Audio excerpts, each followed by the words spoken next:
दिल्ली की रानी। एक थी रानी। क्योंकि राजा की मौत एक हादसे में हो गई थी, रानी को ही राज्य संभालना पड़ रहा था। रानी का नाम था रानी रश्मिवती। रानी ईमानदार थी और प्रजा की सेवा में लगी रहती थी।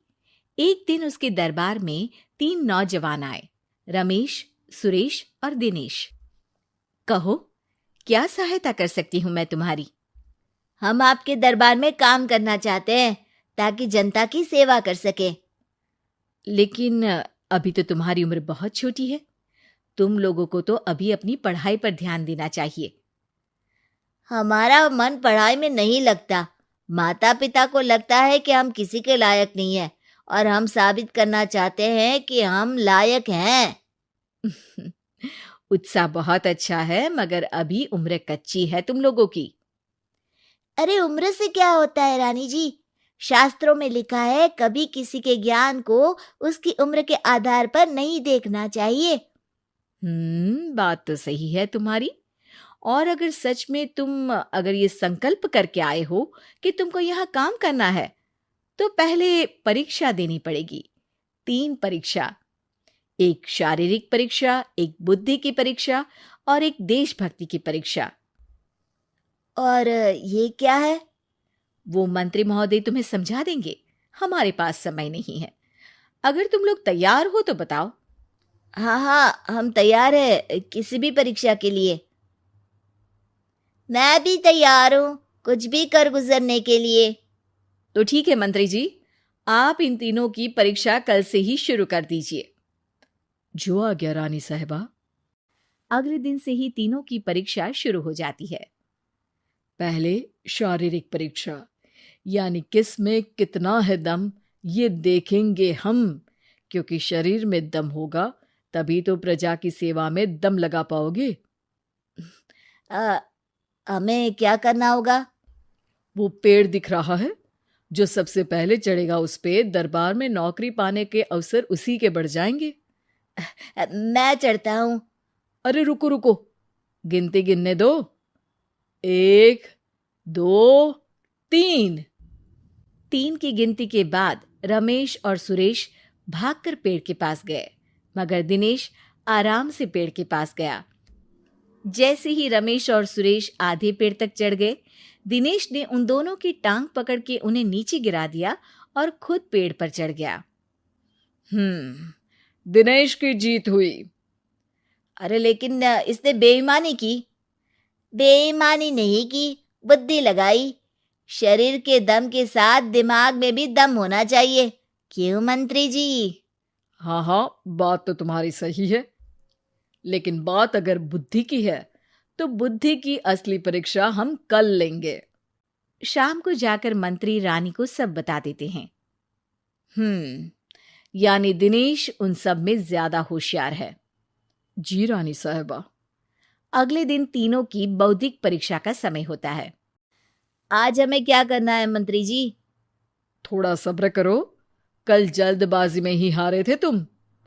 सही कह रहे हैं मंत्री जी। अरे तू क्यों ज्यादा बोल रहा है? तू भी तो हारा था ना कल। ए दिनेश, ज्यादा होशियार मत बन। अरे अरे अरे, लड़ो मत। आज की परीक्षा पर ध्यान दो। आज की बौद्धिक परीक्षा में ये कुछ बोरे हैं, कुछ में नमक है और कुछ में रुई। जिसको जो ले जाना है उठा लो। देखते हैं कि कौन जल्दी से कोई भी एक बोरा नदी के उस पार लेकर जाता है। समय शुरू होता है अब। तीनों बोरों की तरफ बढ़ते हैं। सुरेश, नमक की बोरी भारी है, ले जाने में मुश्किल होगी। हाँ हाँ, सही कह रहा है, रुई हल्की है, हम दोनों रुई लेकर चलते हैं। अरे भाई, मैं तो नमक लेकर जाऊंगा। रमेश और सुरेश ये सोचकर हंसते हैं कि आज तो दिनेश हार ही जाएगा। दौड़ शुरू होती है। 1, 2, 3। तीनों नदी की तरफ भागते हैं। रुई में वजन कम होने के कारण रमेश और सुरेश आगे निकल जाते हैं और दिनेश थोड़ा पीछे। पर जैसे ही वो सब नदी में जाते हैं, दिनेश की बोरी का नमक गलने लगता है और वजन कम हो जाता है, जबकि रमेश और सुरेश की रुई में पानी भर जाता है और बोरी का वजन बढ़ जाता है। अरे ये इतनी भारी क्यों हो गई रमेश? अरे मुझे क्या पता, शायद जादुई बोरी है। अरे लगता है कि हम बेवकूफ बन गए। बने नहीं हो, तुम हो ही बेवकूफ। इतना तो पता होना चाहिए कि पानी में नमक गल जाएगा। दिनेश का पूरा नमक गल जाता है और बोरी खाली हो जाती है। वो जल्दी से रेस पूरी कर लेता है। इस परीक्षा के विजेता भी दिनेश ही हैं। उसने दिमाग लगाकर दिखा दिया कि वो बौद्धिक परीक्षा में भी रमेश और सुरेश से आगे है। अब कल तुम्हारी देशभक्ति की परीक्षा होगी, जो स्वयं रानी मां लेंगी। रात को फिर मंत्री रानी के पास जाकर बता देते हैं कि आज की परीक्षा में कैसे दिनेश ने अक्लमंदी दिखाई और बौद्धिक परीक्षा में भी उसी की जीत हुई। अरे वाह, दिनेश तो हमारे बहुत काम आ सकता है। हम उत्साहित हैं कल की परीक्षा के लिए। वो तो ठीक है रानी साहिबा, लेकिन हमने सुना है कि पड़ोसी राज्य का राजा आकाशदीप हमारे राज्य की सीमा में घुसपैठ कर रहा है। ये तो चिंता की बात है। हमें जल्द ही कुछ करना चाहिए। अगले दिन रमेश, सुरेश और दिनेश अपनी आखिरी देशभक्ति की परीक्षा के लिए दरबार में आते हैं। प्रणाम रानी साहिबा। नमस्कार रानी जी। प्रणाम रानी माँ। हमने तुम्हारी परीक्षा पर गौर किया। दिनेश आगे हैं। हम तुम तीनों में से किसी दो को ही दरबार में काम दे सकते हैं। किसी एक को आज जाना होगा।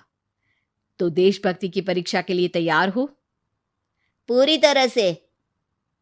मैं तीनों से एक ही सवाल करूंगी। जिसका जवाब सबसे सही लगेगा उसे तो नौकरी मिल ही जाएगी। फिर दूसरे सबसे सही जवाब देने वाले को भी काम मिलेगा। आप लोगों का समय शुरू होता है अब। ज्यादा सोचने का समय नहीं होगा। जो मन में पहली बात आए उसका जवाब दे। तो सवाल यह है कि तुम इस मिट्टी के लिए क्या कर सकते हो? मैं इस मिट्टी को साफ रखूंगा। यहाँ के लोगों के भोजन की कमी को मैं पूरी करूंगा। मैं यहाँ के लोगों को गले लगा लगा के उनको खुशी दूंगा रानी माँ, और गरीबों के लिए घर बनवाऊंगा। मैं इस मिट्टी के लिए किसी की जान भी ले सकता हूँ रानी माँ। मंत्री, दिनेश को एक तलवार दो। जी रानी जी। दिनेश, पड़ोसी राज आकाशदीप की जान तुम्हारे हाथ में है। जाओ, अपना काम पूरा करो। आज रात को तुम उस पर हमला करोगे जब वो सो रहा होगा। दिनेश वहां से चला जाता है। रानी मां, ये आपने क्या किया? अभी किया नहीं है मंत्री जी। आप आकाशदीप को संदेशा भिजवाओ कि पड़ोसी देश का एक कातिल रात को उन पे हमला करेगा और दिनेश को पकड़वा दो। अरे, ये आप क्या कह रही हैं और क्यों कर रही हैं आप ऐसा? राजा को लगेगा कि हमने उसकी मदद की, उसकी जान बचाकर। वो हमारे राज्य का पीछा छोड़ देगा और हमारा एहसानमंद हो जाएगा। और दिनेश का क्या होगा? इस राज्य को दिनेश जैसे शातिर और लड़ाकू लोगों से ज्यादा जरूरत है, ऐसे लोगों की जो लोगों को खाना खिलाने की और खुश करने की बात करे। और ये गुण सुरेश और रमेश में है। इन्हें नौकरी दे दो। दिनेश बहुत चतुराई से नौकरी हड़पना चाहता था, जिसके लिए उसने रमेश और सुरेश जैसे दोस्तों का भी नुकसान किया। पर रानी ज्यादा चतुर निकली। उसने एक तीर से दो निशाने लगाए। दिनेश जैसे खूंखार युवक को राज्य से बाहर करवा दिया और पड़ोसी राजा आकाशदीप को अपना एहसानमंद कर लिया। पूरा दरबार रानी की जय जयकार कर रहा था।